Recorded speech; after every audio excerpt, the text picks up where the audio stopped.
দ্রুতই জামায়াতে ইসলামীর নিবন্ধন ও প্রতীক ফিরিয়ে দেবে নির্বাচন কমিশন। ইসি এ বিষয়ে ইতিবাচক বলে জানান দলটির সহকারী secretary general AHM Hamidur Rahman Azad. এর আগে এসব ইস্যুতে নির্বাচন কমিশনের সাথে বৈঠক করে জামায়াতে ইসলামীর 6 সদস্যের প্রতিনিধি দল, যার নেতৃত্ব দেন সহকারী secretary general AHM Hamidur Rahman Azad. বৈঠক শেষে তিনি বলেন, গতকাল আদালত ইসিকে নিবন্ধন পূর্বের অবস্থায় ফিরিয়ে দিতে আদেশ দিয়েছে। জনগণ দ্রুত জামায়াতকে আগের অবস্থায় দেখতে পাবে বলে তাদের প্রত্যাশা।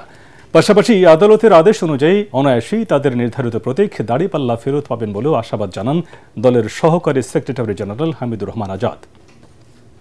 জামায়াত ইসলামী 13 সালের রায়ের পূর্বে যেভাবে নির্বাচন কমিশনের নিবন্ধিত দল ছিল, বিগত ফ্যাসিস্ট সরকার অন্যায়ভাবে সেটা কেড়ে নিয়েছিল, আমরা সে অধিকারটা পেয়েছি।